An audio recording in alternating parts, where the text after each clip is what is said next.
I don't know the word for it actually. Like a little bit of a piece of meat for your country and kind of we use you as and when. Can I get that plane? And she was like, no, there is no plane. This made me go funny.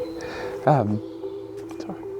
Did you have any resentment towards England and the FA for not allowing? Yeah, massively. Hi guys, I'm John Terry and at last this is my YouTube channel and this is going to be my England Diaries.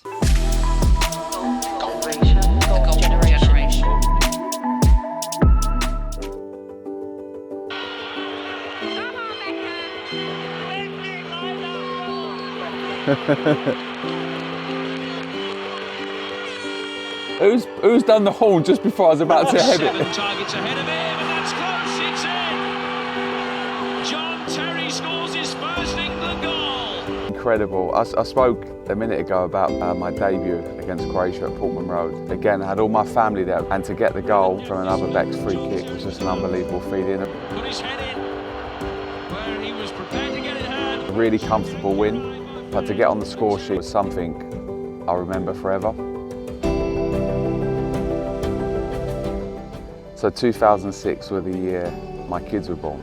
We had an England camp in Portugal and England had guaranteed me, my wife was heavily pregnant and she was due to drop about 3 or 4 weeks after we was in Portugal. But all was okay. And then England had promised me that there was going to be a plane and I could get home immediately. So my wife called me at 6 in the morning and said, I'm going into labour. And the doctor said, it's going to be very quick, you need to get home. Now I'm in Portugal, so I phoned the secretary of the FA, can I get that plane? And she was like, no, there is no plane. And I'm like, you're joking me. So they didn't have a plane available for me. They clearly wanted me at the camp. I'd had a big couple of years with Chelsea and we won the league, and so it was a big part of it. So yeah, I was really gutted. I was just about to become a dad for the first time. So I looked at the first available flight, which was a BA flight at 12 o'clock. Mid-air, just as I'm about to land at Heathrow, I switched my phone on, 5 minutes before landing, and my wife calls me just as we're about to land and says that she's had the kids. This made me go funny. Sorry. Sorry, mate. Yeah, just to miss the birth of my kids was hard, I have to say. So I just burst out crying on the plane, and the guy next to me, who ended up being a big Newcastle fan, was like, I think you might need this, and give me his hanky from his jacket pocket. And I was just kind of crying in and stuff. And as I got off the plane, I was like, do you want the hanky back? And he was like, no, thank you, it's fine. But very nice and stuff. And made my way to the hospital, see Tony and the kids, and then stayed that night and flew back the following day to Portugal. And it was kind of all a bit of a blur, really. There was so much going on. But I wanted to be around Tony and the kids. It was such an important tournament for me. And then we go to Germany and Tony flies over. I think the kids are only 2 weeks old at the time as well. So she flies over with her mum and dad and there's press everywhere. She's just given birth to twins. She's still not keen on a few of the photos. It was a real special moment for us as a family to have the kids there at my first World Cup.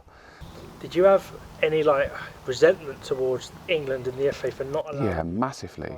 Yeah, massively. I was so disappointed because part of I think Stevie's wife was also due to have kids or have a kid, and Stevie decided to stay at home and be there for the birth of his kid. And I said to England going, listen, I'm happy to be there. Portugal's 2 hours away. If you've got a plane waiting, it's ready to go, then I'll do it. And they kind of assured me that that was the case.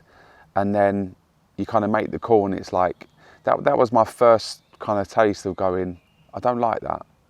And also at your football club where you're at day to day, you don't get that. It's a much more personal feeling. There it felt like it was I don't know the word for it actually. Like a little bit of a piece of meat for your country and kind of we use you as and when. I'd probably, looking back now, I wish I'd have just stayed at home and been there for my wife and my kids and not missed it, and then flown out to Portugal after that.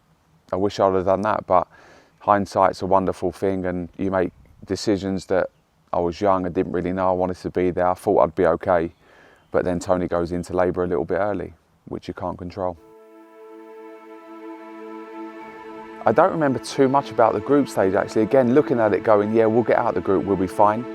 And also realising that we was a really good group. Now, it's really weird as an England player, you have 2 really good years at Chelsea, we won the league back to back, you go into that tournament full of confidence and kind of that clearance where, yeah, listen, it looks great and all of that, it looks fully committed, which is me in a nutshell. And you kind of get sign off of going, oh yeah, he'll do for us kind of thing. Where there's millions of other moments where you defend well or you're in the right position and you deal with situations correctly and stuff. But it is sometimes those moments in a player's career that kind of defines you, and you know, England supporters look and go, yeah, we like a bit of him, and yeah, things kind of went from there really. I feel like I had a good tournament. I got in the World Cup squad voted for by the players and the supporters, which was a nice thing for me personally, but you know, looking at it again, we should have gone further. There's nothing. I don't really know the words to say when people say, "Do you feel disappointed?" You feel heartbroken because you don't get these moments again. Like really tough to come about. And again, you're surrounded by teams that are full of world-class players. Like it's hard enough without the luck and going against you and stuff like that. And it felt like it did in those 2 big tournaments that we spoke about. 2004 and 2006. It was always so easy for me in terms of playing for my country and playing against players that I played with at Chelsea. Was always like I couldn't give a shit. Honestly, I had no feeling towards that player at all. Look at Rooney there, battling away. Now, that was right under the nose of the referee. The referee has gone to his pocket. It's red. He's sent Rooney off. And if Wayne could have done that and got away with it, great.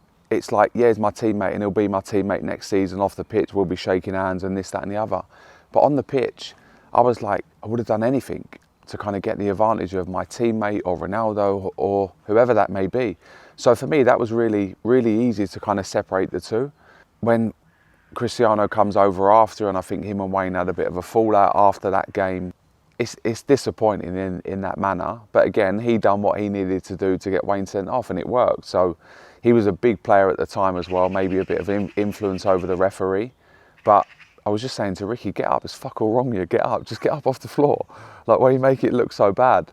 And Ricky's like making out his broken English and he can't understand me and this, that and the other. But again, a moment of, you know, probably madness from Wayne, and it's kind of goes against him and goes against us. But unfortunately, that's it. But again, through his injury before and through the suspension this time, I think things could have been different. I was, again, you do all the prep and I'm thinking I'm in the kind of top 5 of the penalty takers in the pre-tournament penalties and stuff like that.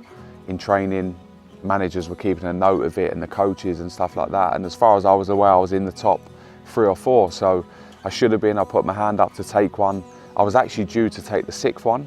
So I was due to take the next one, but I think Lamps, Stevie, Carras missed. Yeah, and I think Ronaldo stepped up and took the final one to put them through. But again, penalties kind of stopped us progressing through a major tournament again. He's done it. Portugal are through.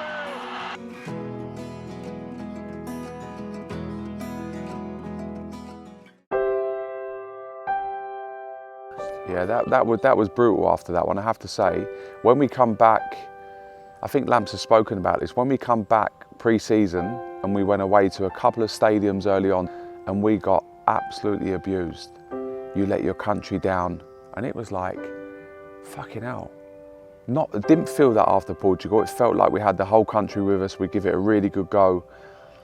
There was a shift, there was a big shift in that, and I don't know whether that was down to the wags and all of that, the wives and girlfriends, kind of the scenes of them partying and stuff like that. That was what they were doing. We wasn't even associated with the girls there. We'd meet after a game and we'd spend the day with the fam. Like I say, when Tony had the kids, it was like our day off and I'd spend the day with Tony. But that night we'd be back in our hotel room, the England room, and it would be like full focus on that. So that kind of come from nowhere. But I think from that moment onwards, there was that, like the country had something over us a little bit, and it was like you let your country down. And there was players that had dreamed of playing for our country.